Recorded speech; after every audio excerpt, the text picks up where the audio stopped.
Hey you guys, today I want to talk to you about how to get your first 1000 subscribers on YouTube.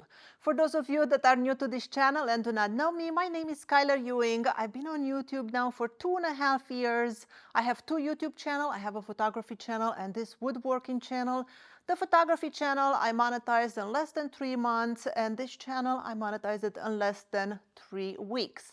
So I've learned quite a lot in the last 2.5 years of YouTubing, and today I'm here to share with you a couple of things that I learned, especially for those of you that are just starting your YouTube channel or just started and it just seemed impossible to reach the 1000 subscribers. Now, why 1000 subscribers? Well, when you reach 1000 subscribers and 4,000 watch hours, you are eligible for monetization. That means you can start making money on YouTube.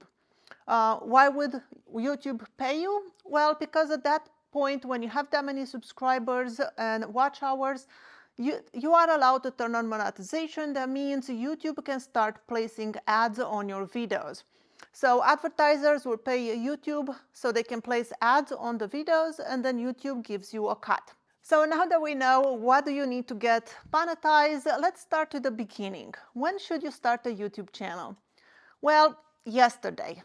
In fact, right now, do not wait. You should probably leave this video and just go start it.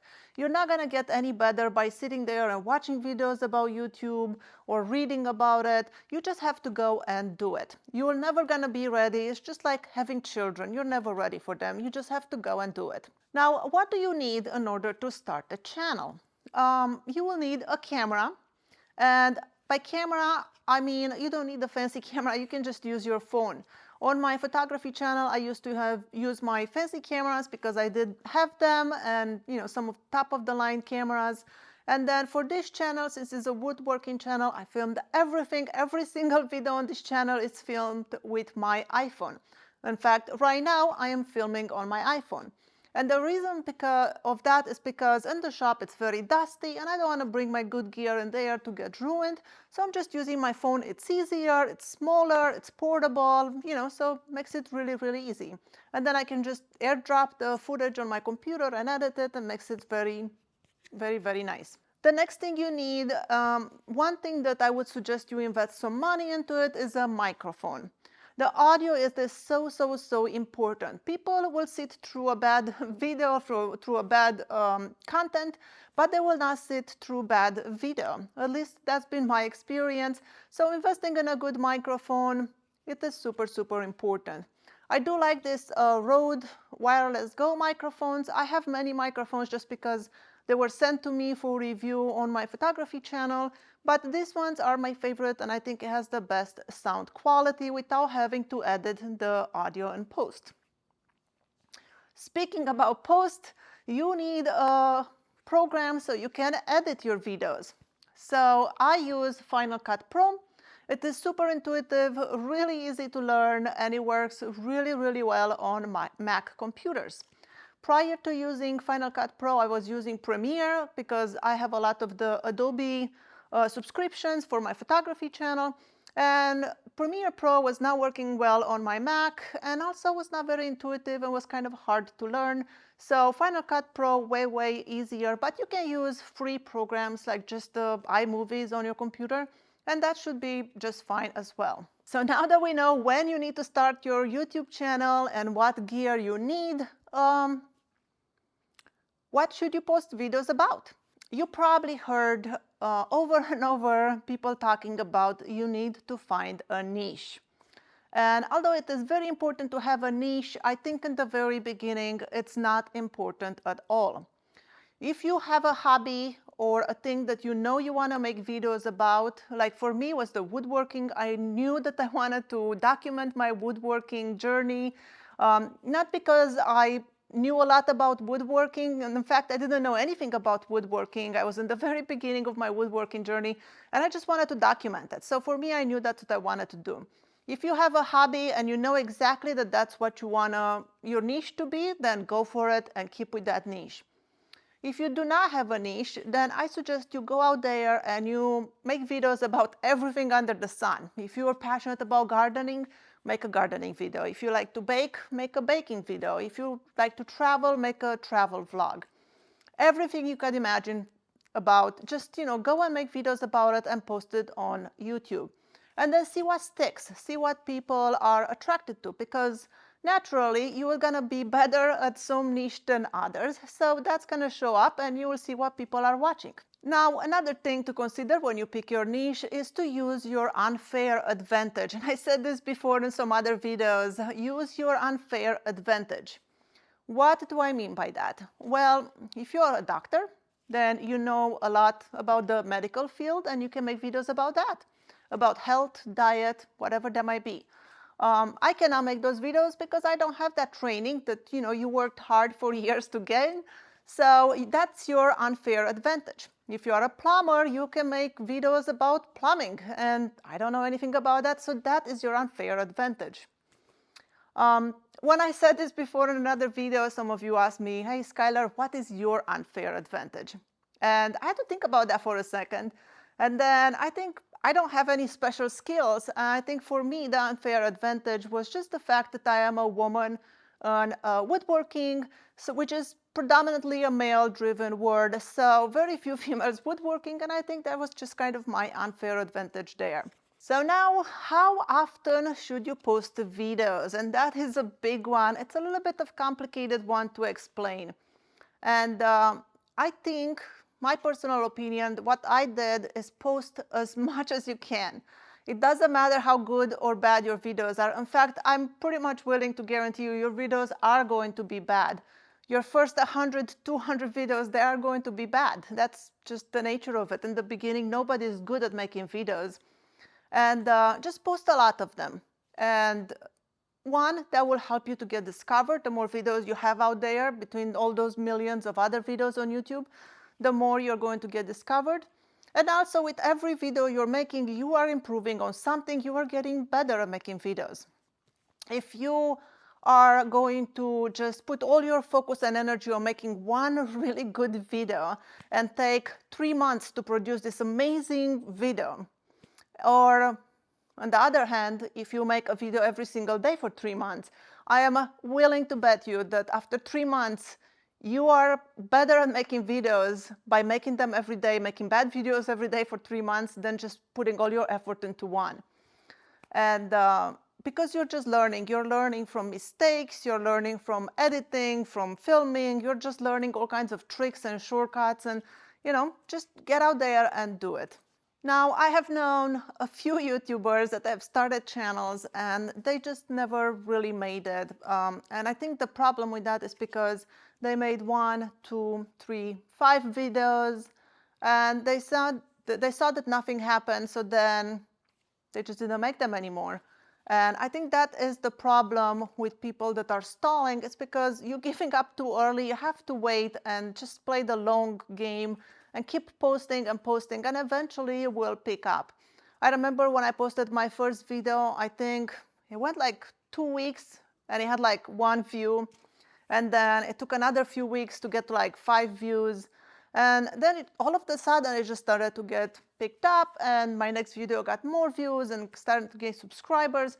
So it takes a while. It's not that fast. Now, like I said before, it takes 1,000 subscribers and 4,000 watch hours to get monetized on YouTube, but you can make money with YouTube way before you can get monetized. And there are multiple ways of doing that. One big one is affiliate programs. And to have affiliate programs, you do not need any number of subscribers or any criteria like that. You can have just 1 subscriber and go apply for Amazon affiliates, and you'll get accepted, and you can start making money right away. Now, in the beginning, of course, you're not going to make that much money. You make a few cents, $1, $2, and then they're going to, as you build up videos out there and you put your products in the description, the more videos you have out there, the more people will buy stuff and the more money you will start making. You can also work with companies and you can sign up for their affiliates, and that's another way to make money. Now, a lot of the times people ask me, how do I get to work with so many companies? How do you get them to send you things to review and so on? I didn't really have to do anything. It's just one company contacted me one day, and then once I made a review, then others started contacting me.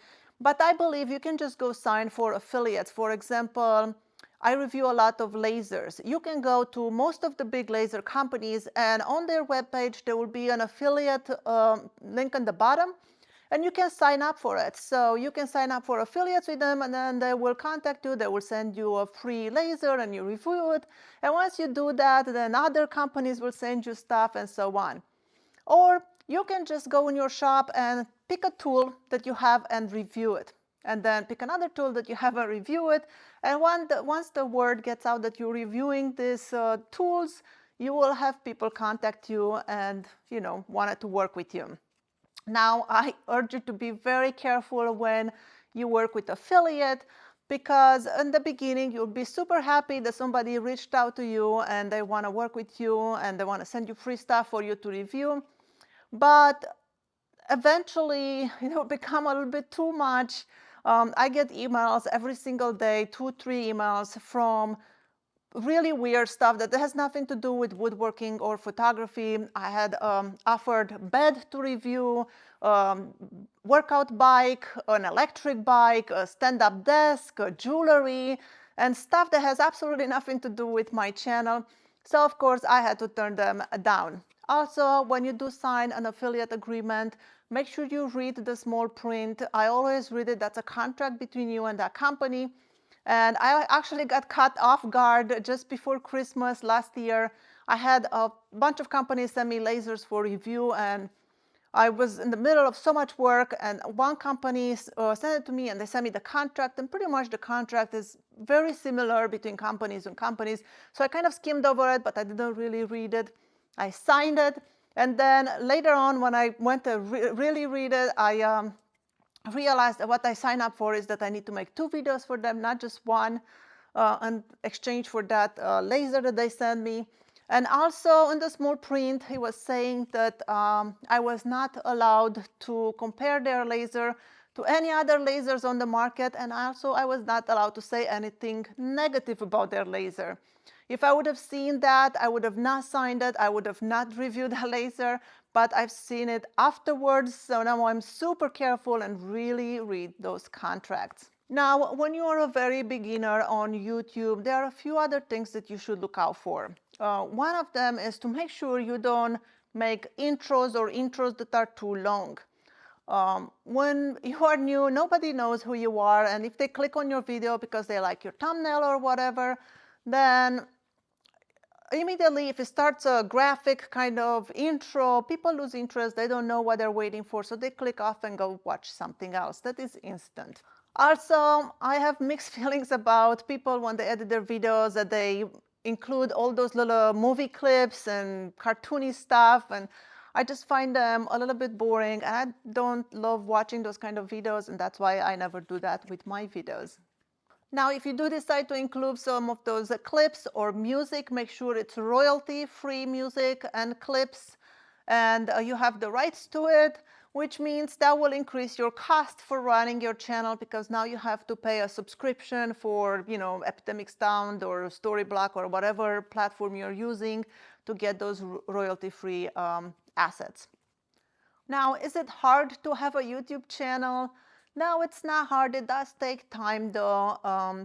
Takes a lot more time. For example, if I'm in the shop and I have to film a project, it will take me about double the time to complete the project, because I have to worry about moving the camera around, make sure that my sound was on, and so on. Sometimes my phone dies, my microphone dies. I have all kinds of technical issues.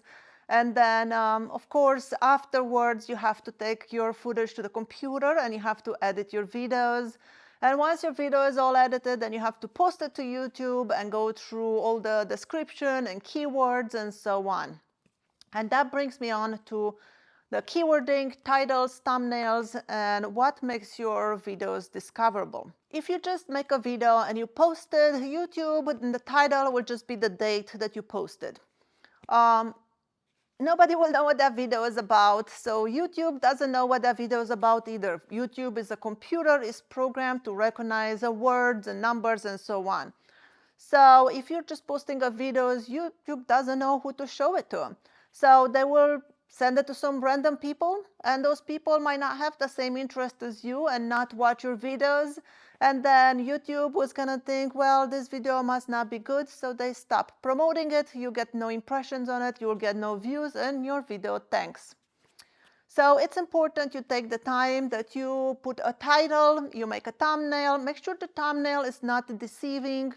You do not want to clickbait. If you want to be as clear as possible that if you click on this thumbnail, this is what you're getting. And that is important because if somebody clicks on your thumbnail, it will show as a view. So you will think that is good, right?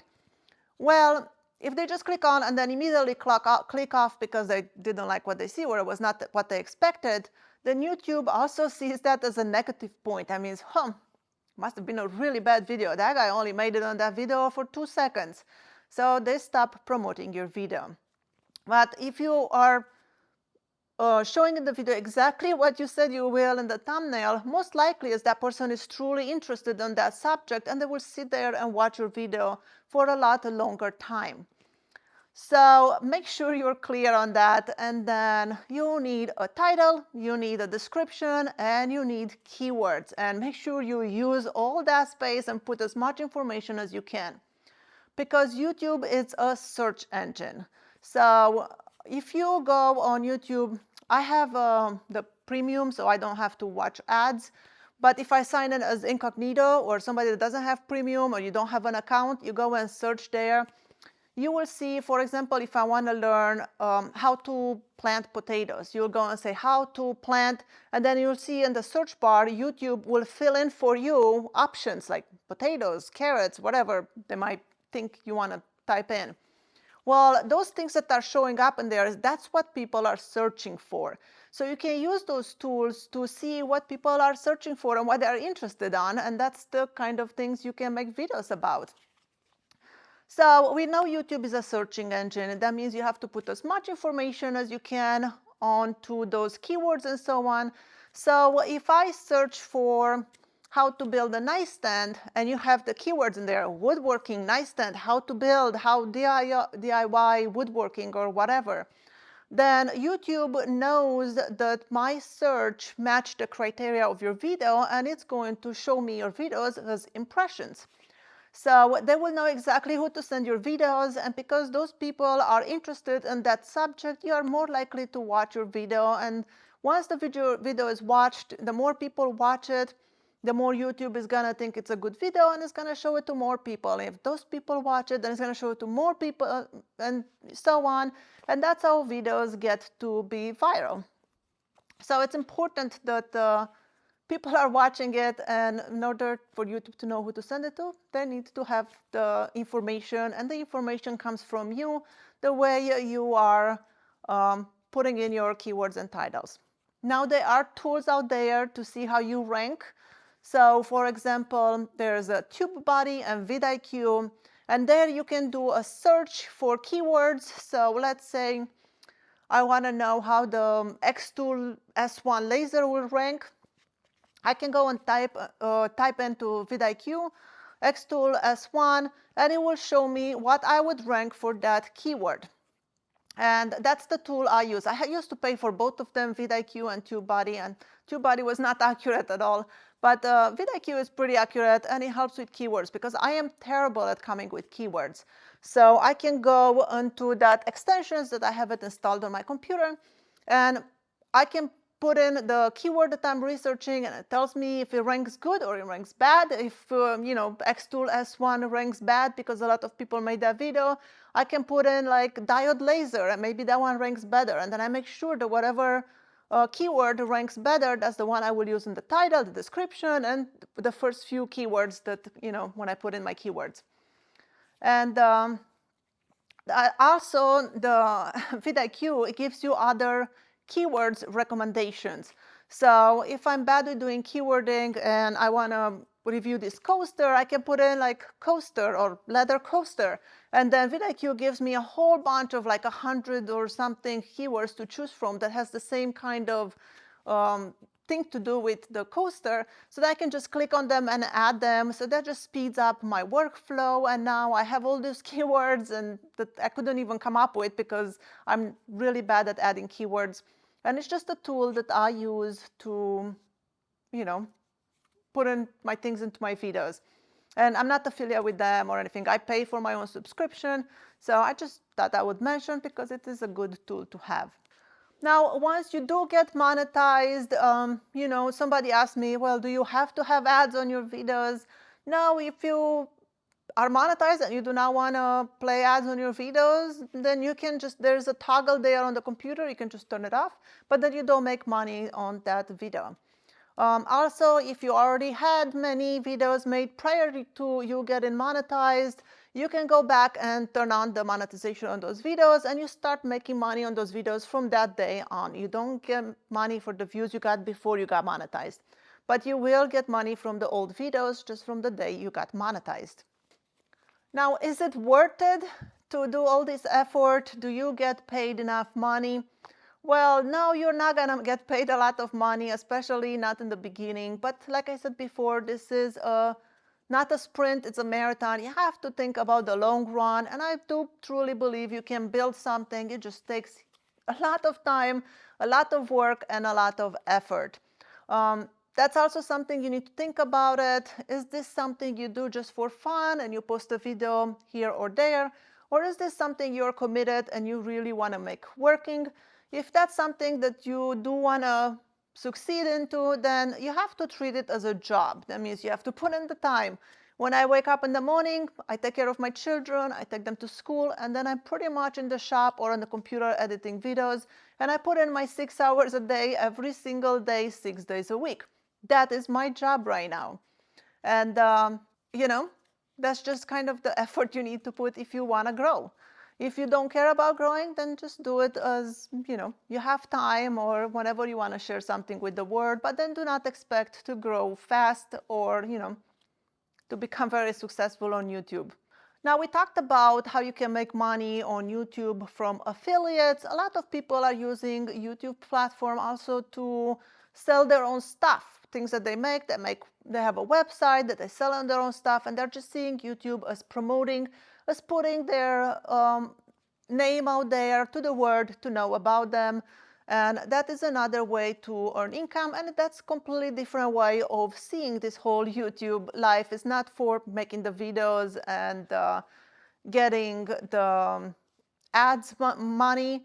It's more about putting your name out there. So it's just a tool, and if it's there for you to use it if you should choose so.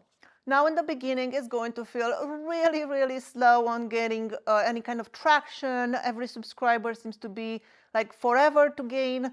And I promise you it gets a lot better as you have more videos out there. It's going to have like a snowball effect, and it's going to pick up or you get more and more subscribers. Your videos will get more views. And also the time you're putting into it. In the beginning, it might take you 3 hours to edit a video. But then after you make a number of videos, it might only take you 15 minutes for the same video to edit, because now you know how to do it, you learn it, you got some tricks and so on. So if you're just starting in this journey or you just started and you're not seeing any traction, I want to give you some words of encouragement. Please do not give up. Do not give up, just stay with it and keep going, because things are going to happen. It's just a matter of time. I hope this was helpful to you and you learned something new. Thank you so much for watching. My name is Skylar Ewing, and I'll see you in my next video.